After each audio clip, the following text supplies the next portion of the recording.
वृंदावन, यमुना जी और श्री गोवर्धन, ये तीन ब्रह्मा ने नहीं बनाए हैं। इन तीनों का निर्माण श्री गोलोक धाम में स्वयं हमारी वृषभानु दुलारी श्यामा जू ने निज कर से किया है।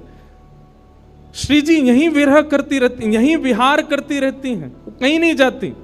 जब ठाकुर जी आ रहे थे ब्रज भूमि पर लीला करने के लिए, श्री जी को कहा आप भी चलो, तो श्री जी ने कहा ये तीन जहां होते मैं वहीं रहती हूं, मेरा इनके अलावा मन नहीं लगता। तब ठाकुर जी गोलोक धाम से रेप्लिका भी नहीं, कॉपी भी नहीं, साक्षात वृंदावन, यमुना जी और श्री गोवर्धन को लेकर के वृंदावन आए, भूमि पर आए और आकर के उसको व्यवस्थित किया। तब हमारी किशोरी जी पधारी, तब हमारी लाडली जी आई। इतना प्रिय है किशोरी जी को वृंदावन। आज कथा में आने से पहले वृंदावन महिमामृत एक ग्रंथ है, उस ग्रंथ को मैं देख रहा था। उस ग्रंथ में श्री प्रबोधानंद सरस्वती वो वृंदावन की महिमा बताते हुए कहते हैं, बहुत ध्यान से सुनिएगा।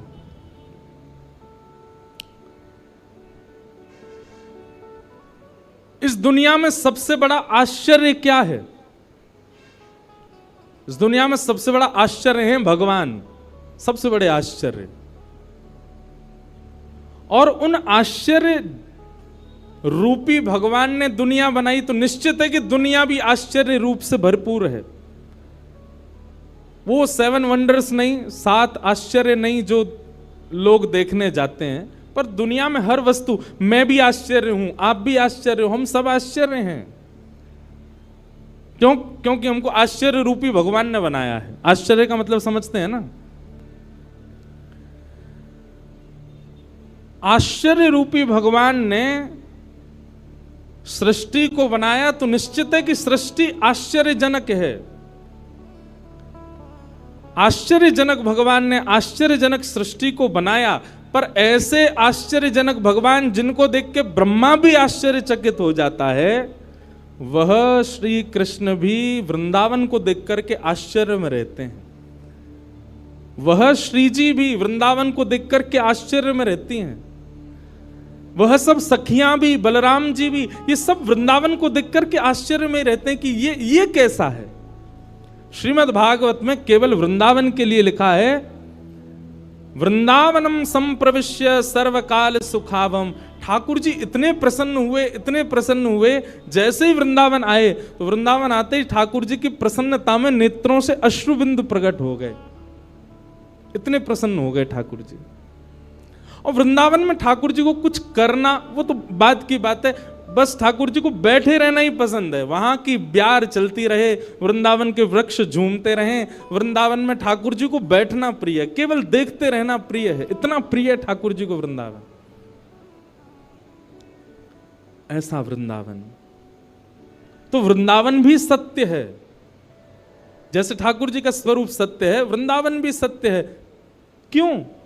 हजारों लोग वृंदावन जाते हैं और सबके चित्त में वृंदावन ऐसे घर करके बैठ जाता है। जो एक बार जावे, वृंदावन में भीड़ खूब, वृंदावन में व्यवस्था इतनी ज्यादा नहीं है, वृंदावन में प्रशासन के इतने वो हैं, बिहारी जी भी अगर दर्शन करना हो तो बहुत योजनाएं बनानी पड़ती हैं, पर फिर भी वृंदावन सबको इतना प्रिय क्यों है?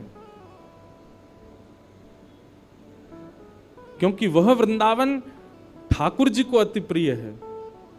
इसीलिए जब वृंदावन रसामृत पद लिखा गया तो उस पद की प्रथम पंक्ति में यही शब्द आए, श्यामा हृदय कमल सो प्रगट्यो। हम विश्राम में पूरा गाएंगे, पर अभी एक भाव है, श्यामा हृदय कमल सो प्रगट्यो, श्याम हृदय को भाई, वृंदावन प्यारो वृंदावन, श्री वृंदावन मेरो वृंदावन। वृंदावन किशोरी जी के हृदय से प्रकट हुआ है। और जब किशोरी जी के हृदय से वृंदावन प्रकट हुआ तो ठाकुर जी को वृंदावन ने इतना भाया, इतना भाया, इतना भाया। अरे भैया, किसी को कोई स्थान भा जाए तो वो वहां एक घर बनाता है। जैसे चंडीगढ़ के लोगों को शिमला भा जाए तो शिमला में एक घर बना लेते, ज्यादा पैसा आ जाए तो। और पैसा नहीं भी आए तो उसका ड्रीम क्या होता, पैसा आएगा तो सबसे पहले क्या करेंगे, बोलो शिमला में घर बनाएंगे।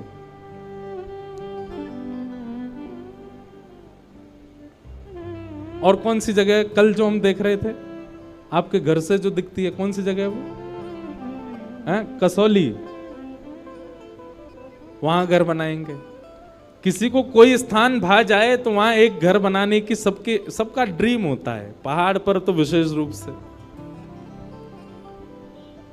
हमारे ठाकुर जी ने वृंदावन में 5000 घर बनाए। कितने? 5000 से ज्यादा मंदिर हैं वृंदावन में। वृंदावन का मतलब आप केवल वही मत समझा कीजिए छठी ग्रास से लेकर के और यमुना जी तक। संपूर्ण 84 कोस जो है ये पूरा वृंदावन ही है। पर जहां बिहारी जी विराज रहे हैं, राधा वल्लभ जी विराज रहे हैं, राधा रमन जी विराज रहे हैं, यमुना जी बह रही हैं, गोपेश्वर महादेव हैं, ये उस 84 कोस वृंदावन का मध्य है, सेंटर है। बाकी वृंदावन तो पूरा 84 कोस का है। संपूर्ण 84 कोस में 5000 से ज्यादा मंदिर है। मंदिर मतलब ठाकुर जी ने घर बनाए हैं। इतना प्रिय है ठाकुर जी को वृंदावन। और जो ठाकुर वृंदावन से चले भी गए, मदन मोहन जी, गोपीनाथ जी, गोविंद देव जी, वो जहां जाके विराजे वृंदावन वहां प्रकट कर लिया। आप कभी जयपुर जाइए, जयपुर में गोविंद देव जी जाइए, आपको ऐसा लगेगा ही नहीं कि आप राजस्थान में हो, ऐसा लगेगा वृंदावन में ही है। मदन मोहन जी बिहरत निस दिन कुंज गलन में, ब्रज जन मन सुख धाम। मदन मोहन को रूप निरख के, सनातन बलि बलि जाए, वृंदावन प्यारो। मदन मोहन जी, सनातन गोस्वामी ने इनको प्रकट किया। मदन मोहन जी भी पहले जयपुर में ही विराजते थे। गोपीनाथ जी, गोविंद देव जी और श्री मदन मोहन जी तीनों जयपुर में ही थे। बहुत ध्यान से सुनिए सब लोग। तो जयपुर के राजा की पुत्री मदन मोहन जी की सेवा करती थी। मदन मोहन जी को लाड़ लड़ाती, पूरे दिन उन्हीं को सजाती रहती, उन्हीं का श्रृंगार करती, सेवा करती। राजा स्वयं गोविंद देव जी की सेवा करते और उनकी जो पत्नी थी वो गोपीनाथ जी, मतलब पूरा परिवार ही तीनों ठाकुर की सेवा करते थे। अलग अलग भवन में, अलग अलग महलों में ठाकुर जी विराजते थे। तो राजा की पुत्री का विवाह हुआ करौली राजस्थान में, जहां मदन मोहन जी अभी विराजते हैं। तो राजा की पुत्री का जब विवाह हुआ तो पुत्री से राजा ने कहा, बिटिया ये बताओ तुम्हारा विवाह है, तुमको हम दहेज में क्या दें? वैसे तो हमने सब दिया, लेकिन फिर भी तुम्हारी कोई इच्छा हो तो मांगो। उसने कहा, पिताजी मुझे सबसे ज्यादा प्रेम श्री मदन मोहन जी से है। आप माता जी और पूरा परिवार गोविंद देव जी, गोपीनाथ जी की सेवा किया करो। मदन मोहन जी को मैं ले जाऊं अपने साथ, अपने ससुराल में इनकी सेवा करूंगी। बड़ी अच्छी कथा है, ध्यान से सुनना। राजा रोने लगा, अपनी पुत्री के चरणों में सर झुका के बोला, मुझे क्षमा कर दे पुत्री, तू जो मांगेगी सो दूंगा, पर ये मेरे हृदय हैं, मैं इनको नहीं दे सकता।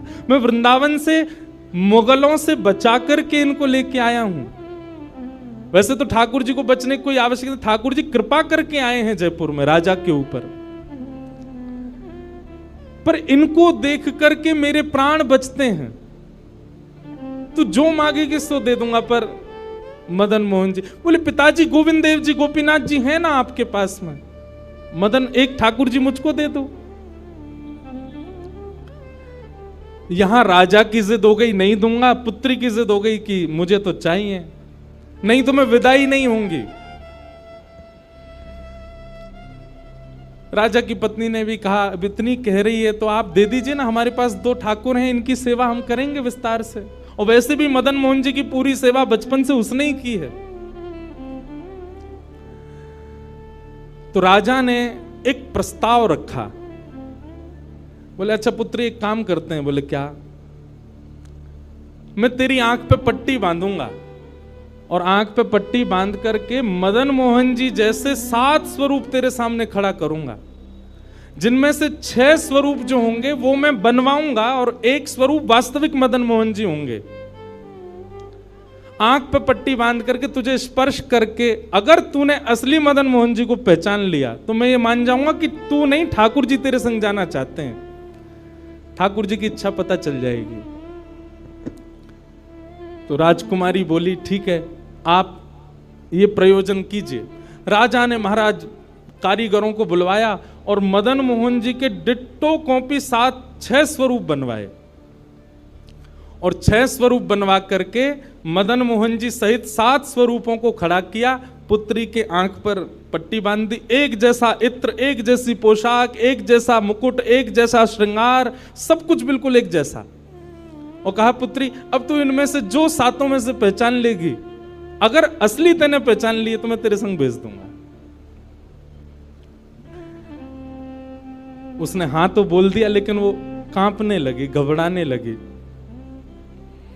जैसे उसने नेत्रबंद किए तो कथा ऐसी है कि वो रात्रि में जब सोई, अगले दिन परीक्षण होना था, तो रात्रि में जब सोई तो बहुत रोई और ठाकुर जी से कहने लगी, नाथ मैं आपसे बहुत प्रेम करती हूं, मैं आपके बगैर नहीं रह सकती, पर मेरे पिताजी की बहुत जिद है, अब कहीं मैं आपको नहीं पहचान पाई मेरे तो प्राण ही निकल जाएंगे, विदा होना तो बहुत दूर की बात है।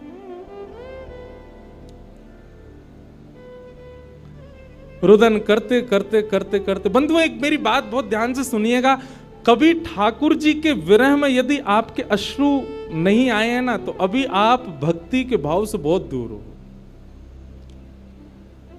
आपको वृंदावन जाना अच्छा लगता है, वृंदावन में घूमना अच्छा लगता है, राधा राधा नाम ध्वनि पर झूमना अच्छा लगता है, कथाएं प्रवचन सत्संग बढ़िया लगते हैं, ये सब एक प्रथम सोपान, प्रथम सीढ़ी है, पर प्रमुख सीढ़ी तो भजन मार्ग या भक्ति पथ की विरह है। अगर वो आपके चित्त में कभी ठाकुर जी के लिए नहीं आया है तो अभी आप बहुत पीछे छूटे हुए हो।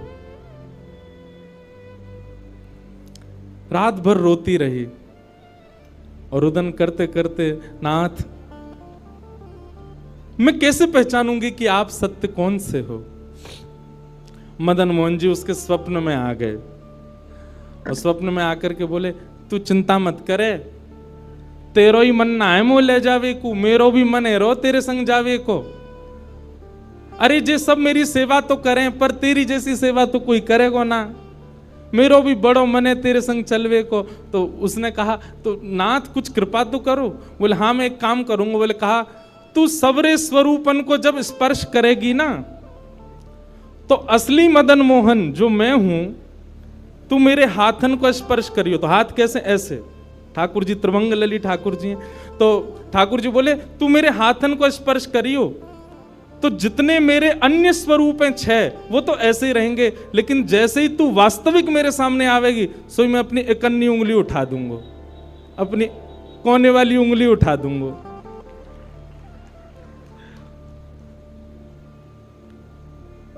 ठाकुर जी कितना प्रेम करते हैं अपने भक्त से। ठाकुर जी बोले मैं अपनी इकन्नी उंगली उठा दूंगा और तू स्पर्श करती करती मेरी जैसे इकन्नी उंगली उठे, वाकू पकड़ लियो और तुरंत पिताजी से कह दियो, जय रे मदन मोहन जी, मैं चल दूंगा तेरे संग। अब तो दूसरे दिन वो पिताजी के पास गए, पिताजी जल्दी करिए, कब चलना है, कब? बोले तुझे तो इतना विश्वास है जैसे तू वास्तविक में मदन मोहन जी को ले ही जाएगी, लेकिन बिटिया तू भी याद रखियो, मैंने ऐसे स्वरूप बनवाए कि कोई बता ही नहीं सकता कि असली मदन मोहन कौन से। बोले पिताजी आप सन्मुख पधराओ। तो महाराज भीड़ लग गई देखने वालों की, पूरा राजभवन इकट्ठा हो गया जयपुर का। 7 स्वरूप विराजमान हुए। पुत्री के आंख पर अभी विवाह हुआ, उसका विदाई नहीं हुई है, आंख पर पट्टी बांध करके और कहा जाओ, अगर मदन मोहन जी की इच्छा होगी तो तू ढूंढ ले। अब मदन मोहन जी तो पहले ही बता चुके हैं, ऐसे मिलूंगा। जैसे मानो टीचर पहले ही एग्जाम पेपर लीक कर दे, ये क्वेश्चन आने वाले, तैयार कर आना। उसने जाकर के जैसे स्वरूप स्पर्श करने प्रारंभ किए, पहला बोले ये नहीं है, दूसरा स्पर्श किया, ये भी नहीं है। ठाकुर जी खड़े थे 5वीं पंक्ति में, 5वें वाले थे। तीसरे स्पर्श किए, बोले ये भी नहीं है। चौथे किए, बोले ये भी नहीं है। जैसे ही 5वें का स्पर्श किया और मुखमंडल का स्पर्श किया, गले का स्पर्श किया, वक्ष का स्पर्श कर, जैसे ही ठाकुर जी की भुजा पकड़ी, सो ही ठाकुर जी ने अपनी कन्नी उंगली हिला दी। और जैसे ही कन्नी उंगली हिलाई, उसने तो, पिताजी यही है मदन मोहन जी। आहा, राजा के तो नेत्रों से आंसू गिर गए, चरणों में गिर गए, उठ करके अपनी बिटिया को गले से लगा लिया, कान में बोले बोले मैंने कन्नी उंगली हिलते हुए देख ली। मुझे ये बात पता चल गई है कि भैया तेरी जिद नहीं है इनको ले जाने की, इनकी भी जिद है तेरे संग जाने की। और महाराज गाजे बाजे रथ में आरूढ़ करके श्री मदन मोहन लाल जी करौली राजस्थान को प्रस्थान किए। बोलो मदन मोहन लाल की। बिहरत निस दिन कुंज गलन में, ब्रज जन मन सुख धाम। मदन मोहन को रूप निरख के, मदन मोहन को रूप निरख, सनातन बल बल जाए। वृंदावन प्यारो वृंदावन, श्री वृंदावन मेरो। ये भैया ऐसे ही भजन नहीं बना है, ये ऐसे ही आपके झूमने के लिए कीर्तन नहीं, ये पूरा वृंदावन समाविष्ट करवा दिया हमारे गिरधरलाल जी ने एक ही पद में। पूरा वृंदावन विराज रहा है। ठाकुर जी जड़ नहीं है। दूसरा स्वरूप क्या है ठाकुर जी का? चैतन्य। कौन है ठाकुर जी? चैतन्य। कई लोग पूछते हैं महाराज जी सेवा का कोई प्रकल्प बताओ, सेवा का कोई भाव बताओ, सेवा कैसे करनी चाहिए, सेवा में क्या होना चाहिए, क्या नहीं होना चाहिए। हमारी एक बात सब लोग सुन लीजिए, यहां लगभग सब सेवा वाले ही बैठे हैं। आप ठाकुर जी के प्रति चैतन्य भाव अपने हृदय में प्रगाढ़ कर लो। चैतन्य भाव प्रगाढ़ मतलब ये कोई पाषाण नहीं है, ये कोई प्रतिमा नहीं है, ये कोई धातु नहीं है, साक्षात वृंदावन चंद मेरे घर पर विराज रहे हैं। ये विश्वास आप अपने चित्त में प्रगाढ़ कर लीजिए। बस आपके जिस दिन ये विश्वास प्रगाढ़ हो गया, अपने आप आपको सेवा सीखनी, किसी से पूछनी नहीं, अपने आप करने लग जाओगे। अरे मां को नहीं बताना पड़ता पुत्र की सेवा कैसे होती है, पत्नी को नहीं सिखाना पड़ता पति को कैसे पूछना है। सारे संबंध हम अपने आप सीख लेते हैं। तो ठाकुर जी से जो हमारा प्रेम भाव है, उसके लिए हमको पूछना क्यों पड़ता है कि कैसे करें, भोग कैसे लगाएं, सुलाएं कैसे, ये कैसे करें। शास्त्रीय बात पीछे है, पहले आप प्रेम भाव में तो आओ। ठाकुर जी अपने आप सिखा देंगे अपनी सेवा कैसे करनी।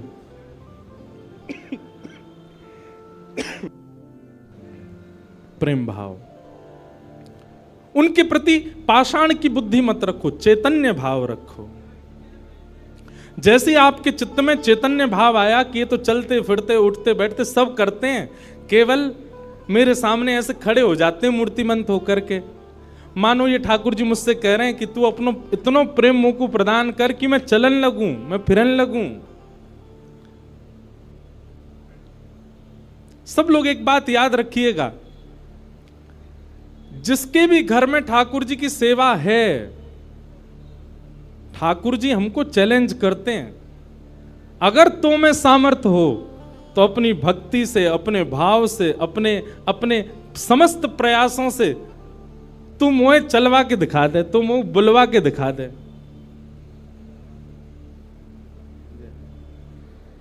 बोलो गंगा मैया की जय।